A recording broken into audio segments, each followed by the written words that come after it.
show you how to scan QR code from phone gallery.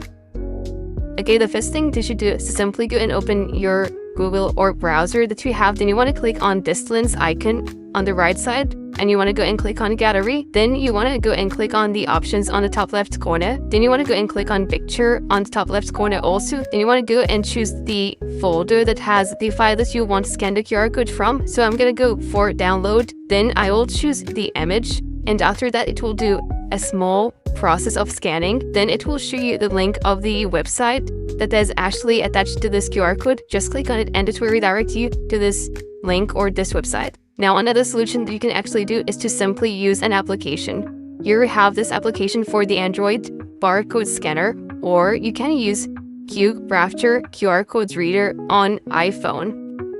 And that's all for this video. If you find it helpful, please support us with like, subscribe, comment, share. Thank you for watching, and goodbye.